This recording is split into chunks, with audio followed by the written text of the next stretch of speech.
Welcome back to the TD Ameritrade Network. Lately, it's been stocks up and it's been bonds up. We want to talk about how to be ready if things turn around. Arnim Holzer is joining us. He's a macro and correlation defense strategist at EAB Investment Group. Tom White is with us in studio, so we're going to talk how to implement it after. But right now, Arnim, give us the case here, okay? Because I thought that stocks and bonds only go up together, especially when we got the Fed at our back. I'd love your sense of humor, Oliver, and thanks for including me this morning.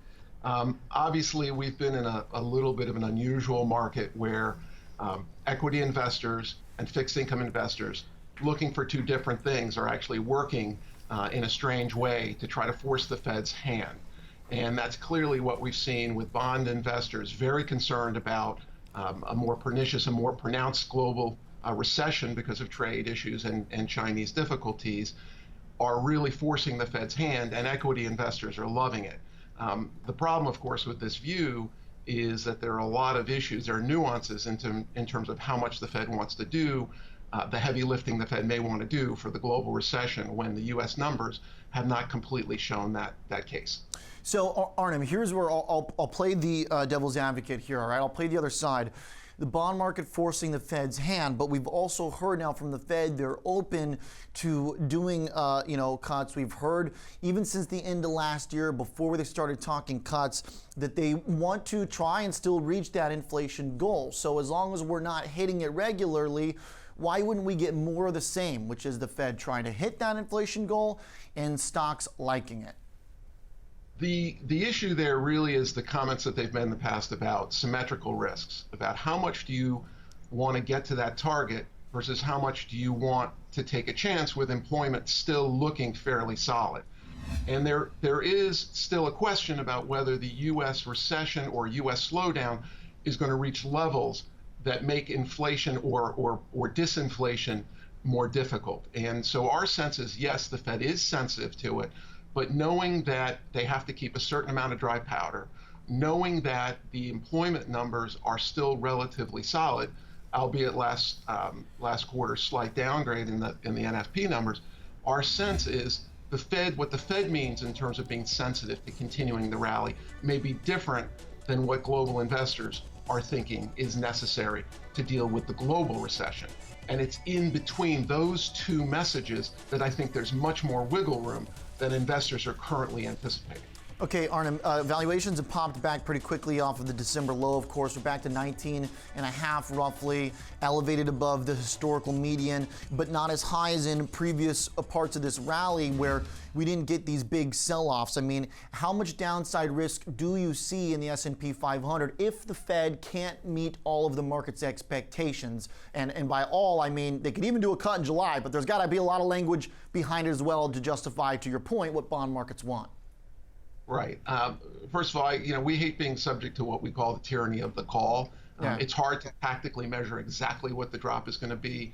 What we do know are the statistics around companies that have downgraded earnings expectations. We've already seen as of last Friday that 87 of the 113 or so that reported are downgrading their earnings expectations. That's a very high number compared to history. That's the second largest number since 2016 first quarter. I think we're probably going to see a couple more go in the next few weeks before earnings season starts.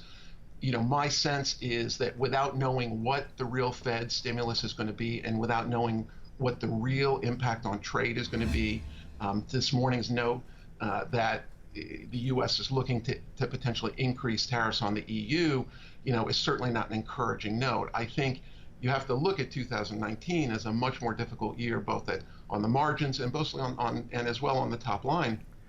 What we know is that those PEs are likely to move up and get to places where it's really dependent on the Fed. And if the Fed only eases 25 or 50 basis points over the next 6 months, I'm not sure that's going to do it. So you may be talking about May, but you could be talking about the fourth quarter, and it's difficult to know because we still don't understand the degree to which this trade is going to either get exacerbated, this tariff and industrial policy war, or whether we'll pull back from the brink. and that's still not clear. Yeah, no, I think it's a good point, Arnim, and this is why I liked the subject that you brought to us this morning, because when I look and I envision, there's always kind of been this boogeyman in the market the past 3 years, that always crops up on zero hedge articles, and people say, run for the hills, risk parity, strategy that targets volatility as a way to structure their portfolio. It is going to blow up, basically, and the idea is that stocks will sell off, bonds will sell off, and kind of create this vortex. But unfortunately, I can kind of envision that situation as being a little bit more reasonable right now when we look at just the extreme valuations in both, next to the fact that you point out there's going to be a lot to live up to from the Fed. So in that situation, where do you hide out? Well, our approach has always been to look at establishing correlation patterns for portfolios. Now, that sounds very complicated, but what we're really saying is at the core of investor portfolios should be approaches that defend well. Our fund, JDIEX, takes a managed correlation approach. In other words, we defend down 2 to 7, over defend there, so that when you get those downdrafts, we actually provide extra protection. We've seen over the long term that approach works very well. So for example, from the 920 downdrafts, we're up 4.7%. The S&P is up about 2% less than that. In that period of time, technology is the only thing that outperformed. So if you take kind of very high alpha, long-term, high-performing sectors, and you combine them with sectors that have high potential, you can in fact beat the S&P. One sector right now that we like to mix with is something like biotech. Biotech's down over 9%, almost 10% from that September 20th downdraft. So if you take an approach like ours, a core defensive approach that reduces correlation when downdrafts occur, you can be up over long periods of time on the market when they've had volatility, and you can actually invest that into sectors that are still undervalued, that have potential for large increases.